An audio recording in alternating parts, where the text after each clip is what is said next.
Thank you so much, Bindi, and thank you for sort of setting up the introduction. I am Claire Valoti. I am the VP of EMEA at Snap Inc.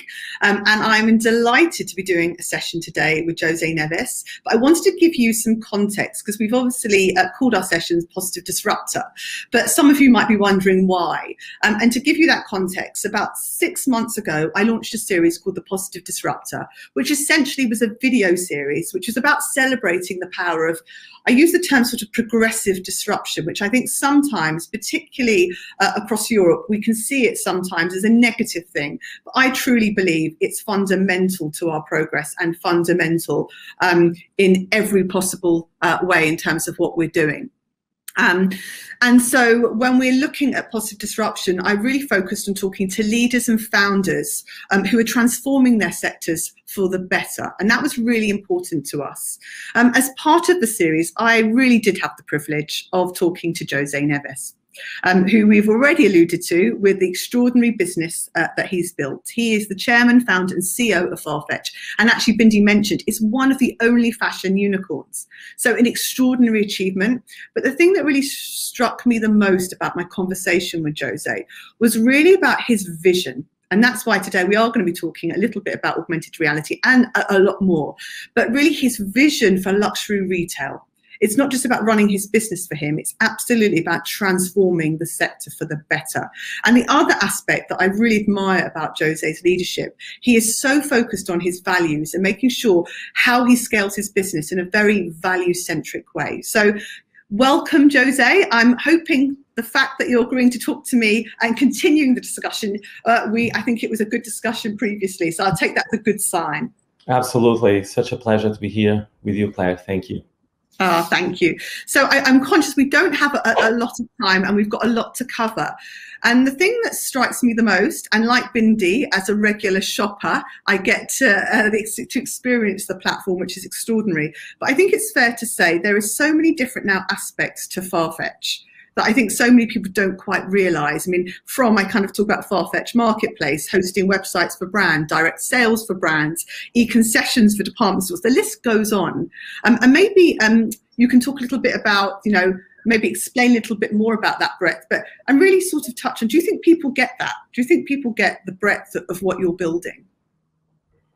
I think, we, the vision is very clear, and it was, always the same. It hasn't changed, and it's to be a platform for an entire industry, fashion and high-end fashion in our case, and an incredible part of human culture. Fashion is part of culture, as much as film or art or any other part of human culture. So we love this part of culture, and we love technology, and it was a very simple idea in the beginning. I realized that fashion didn't have a platform in the sense of a technology company that really enables the digitization of an industry, and that's what all we do is connected to that mission. So we started with a B2C marketplace, connecting boutiques and brands to customers on a single digital, platform, user interface, be it our app or our websites, or now mini programs on WeChat, Tmall Star, etc., etc. But the platform vision means that we need to pay attention to what are the needs of the brands and the needs of the customers, and they are evolving. And with that evolution, we've created other initiatives such as Store of the Future, which we did in partnership with Chanel to start with, and now evolving into luxury new retail, for example. But also, as you mentioned, things like augmented reality, and this is an industry that I believe is an industry of partnerships. No one will have the answer in terms of what is going to be the future. But I think we do know that it will have to be in partnership, and it was fantastic to do the partnership with you at Snap. I think we launched a great experience and a great product in terms of virtual try-on of clothing in a very engaging way, but also very, very powerful way. So all these things connect to being that platform for an entire industry. Yeah, I mean, it's really interesting because what I loved about our recent partnership, technology is the driver, but it really is a utility. It's, you know, trying things on and changing what you're, it really adds value to the end customer. But I think people get that now. People understand the power of technology. But what I've admired so much about what you've built, you saw that vision very early on. And I think you probably are too humble. But, you know, José, the Farfetch business spends 200 million on technology. They have 1,000 engineers. How challenging was that to get, I suppose, the investors in the earlier days as you've gone on that journey to understand that? Because it sounds so obvious now, but it wasn't then, not in fashion. Well, yes, I think, you know, it's we started with very humble origins as a tiny little startup here in the UK and also in Portugal. So from day one, we had a team in Portugal. That's where we have our engineering, but also our operations and other functions. And then in London, we have things like editorial, marketing, sales, other things. But we're British / Portuguese startup, and it started with no venture money. It started with my own money, which was no money, and it started in 2008. So just 2 weeks before Lehman Brothers went bankrupt. So which meant we couldn't raise any funding until 2010. 2010 was our first proper VC-backed funding event, our Series A, and so that means that we do have that DNA of frugality, and but the vision was always there. You know, if we want to be a platform for this industry, we need to make the necessary investments, and we need to perform at the level that is expected by a very demanding customer and a very demanding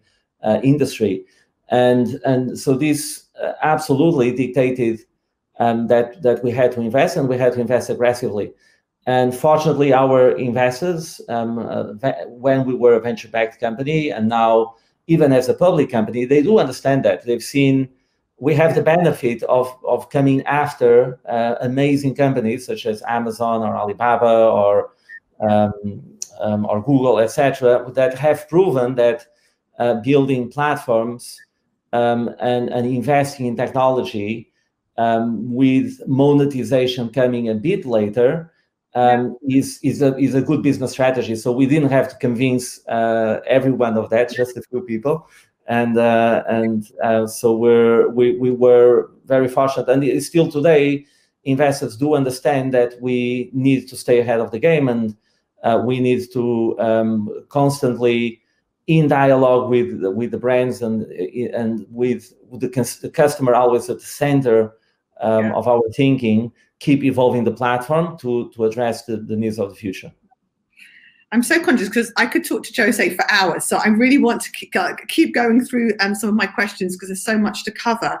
And I think a great example of how visionary José is, and goes really against, I would argue, the grain, where we see a lot of digital technology first business almost give up on the physical side and actually don't see a future in the physical retail side. And José is quite the opposite and has a real vision for the physical world.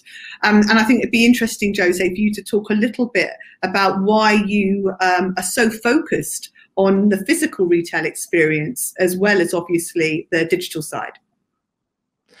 Yeah, I think, you know, maybe as a way of background. So I started as a computer programmer. When I was 19, I started my first business, and we started developing ERP software for fashion businesses, because I'm from the north of Portugal, lots of factories there, and fashion industry is the big sector there. And that's when I discovered fashion. And then when I was 22, I decided to start a shoe brand, and I came to London, opened a tiny little boutique for my brand, and I experienced the beauty and the magic of physical retail. And when it's done right, is just magical. And I always say fashion is not downloadable, right? So you can download music, you can download media, you can download many parts of culture, but you can't really download a dress. Like the beautiful dress you have today, Yeah. which has the Snap colors. Of course.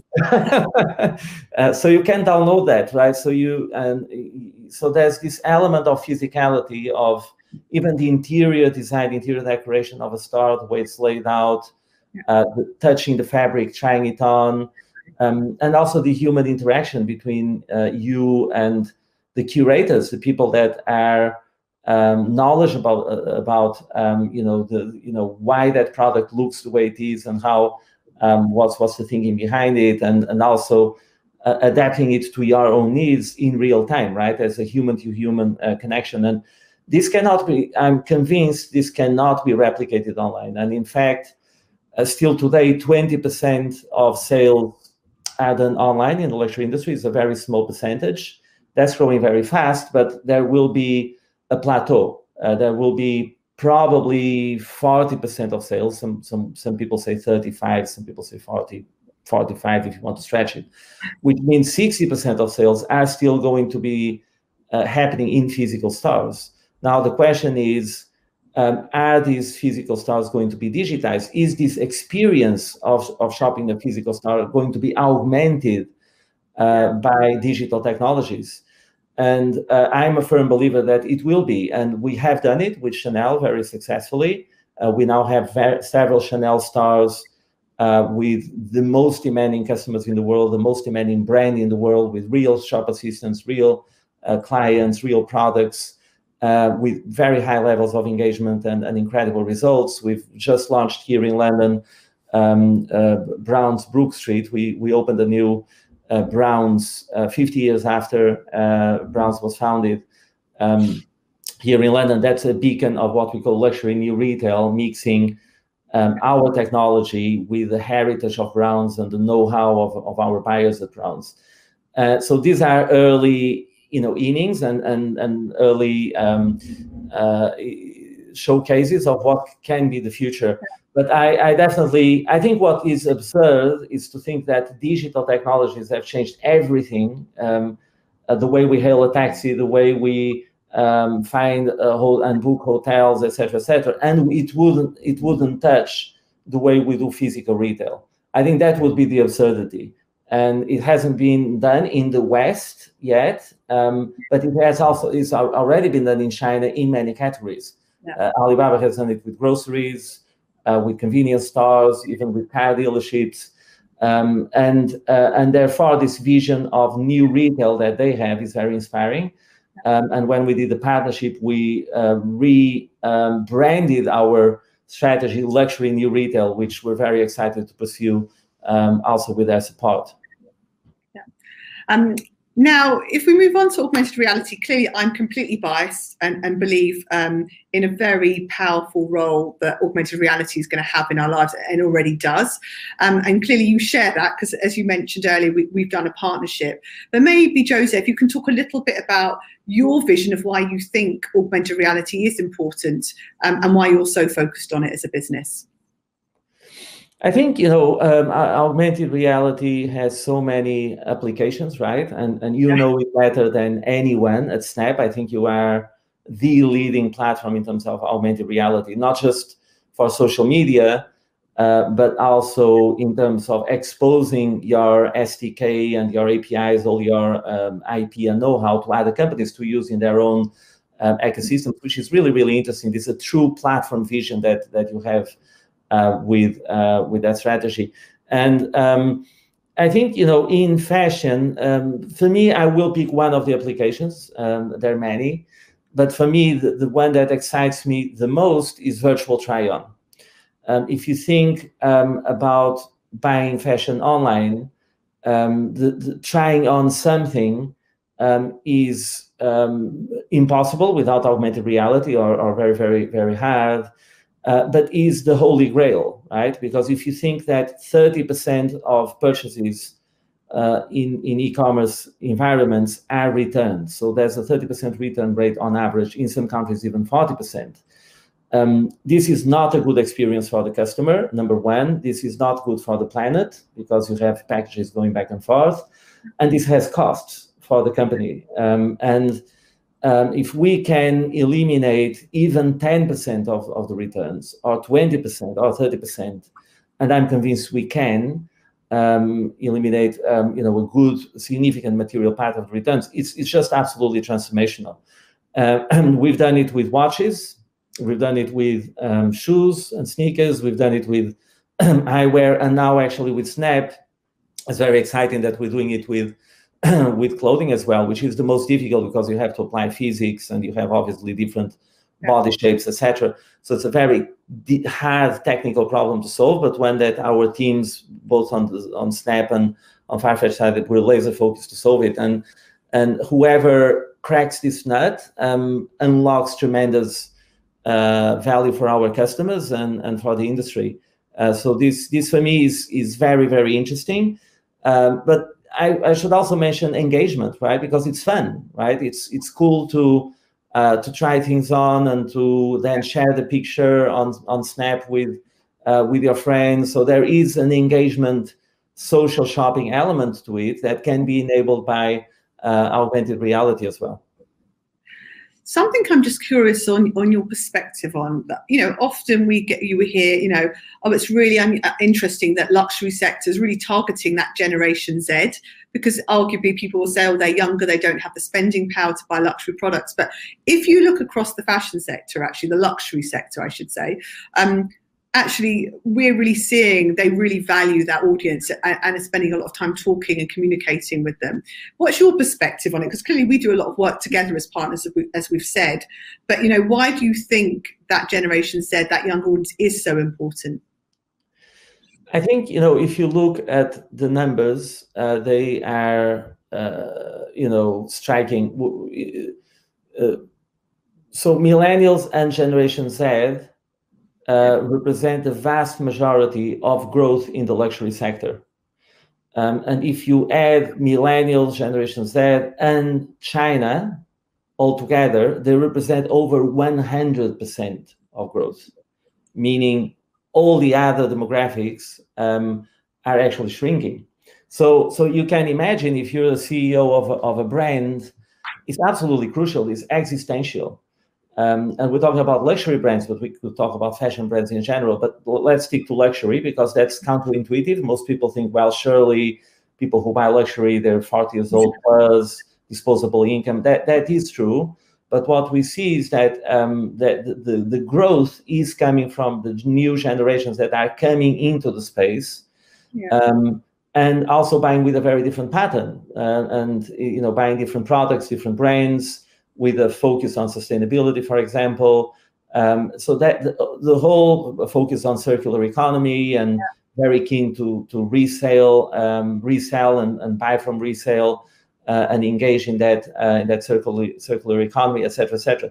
All of this is absolutely transforming the industry. So it is so important for the brands to be able to communicate with that customer and tell their stories to that customer and engage with that customer. And that's why Snap has been so successful. And also one of the reasons of our success, because 75% of our customers are millennials and Generation Z. And obviously we have a big exposure to China. So when a brand is on the Farfetch platform, they're not only elevating their brand equity through the editorial and the positioning and the activities we do with them, and they're not only getting great sales and fast growing sales, they are reaching the right audience. And this is very, very important. And therefore, we also need to adapt our way of thinking and really being in touch with what this new generation wants and the way they engage with product, the way they engage with brands and with the discovery journey. Yeah, I think they're most fascinating. I think they're a new generation that we've never seen before. And I think they're completely different to any other generation in such fundamental ways. We've touched a lot in the past 20 minutes on collaboration and partnership. And that's what I find so extraordinary about you, that you are very open to partnerships, which so many businesses almost live in fear of in case someone steals ideas and so on, particularly in the tech space. And you have done some phenomenal partnerships, whether it's the Richemont, Alibaba, you've touched on obviously many, Chanel. what is it like? Why do you have, and I know you said it's important, but it still takes bravery. Like how is it you've got to that place of being very relaxed about opening your business to partners and collaborating? Claire, the way I see it is this is an industry of partnerships, not an industry of competition. And I'll give you some data points on why I feel this, but I also strongly believe in this. So if you look at the largest brands, so Chanel is a $10 billion brand in a $300 billion industry. That's 3% market share. Louis Vuitton has 4 or 5% market share. These are the largest brands. Most brands have a 0.5, 0.1, 0.001 market share, right? Then you go on to distribution channels and retailers. Farfetch, in terms of our marketplace, we're a $3 billion company in terms of sales. That's 1% of the industry. So this is really not about winner takes all, and this is really not about let's do it all in-house or anything like that. It has to be partnership. Because the other thing, so one is market share and the fractured nature of the industry. Yeah. The other is competencies. We're good at certain things. We're not good at others. The brands are very, very good at, creativity, craftsmanship, branding, all these things. But they are not going to hire, 1,000 engineers and spend $200 million in technology. And take that risk up front. And it wouldn't make sense even if they wanted to. It just wouldn't make economic sense. So, and us, we have to partner with Snap, for example, if we want to have access to your know-how, your IP, and your reach. You have over 250 million, correct me if I'm wrong. 280. 280, always going up. You have over 280 million, engaged users in your platform. So it's so much more powerful if we start thinking partnership every single minute, every single hour of our days, and we stop thinking competition. Really, because that's where the opportunity is. There's so much more opportunity when I'm 1% of the industry in partnering with the 99%, and so much more opportunity with all the things that are happening in the world and in the world of fashion, in the world of technology, rather than trying to compete with them. Yeah. Well, I hope everyone enjoyed our session. A huge thank you, as always, to José. I think you can all realise now why I truly believe he is a phenomenal force.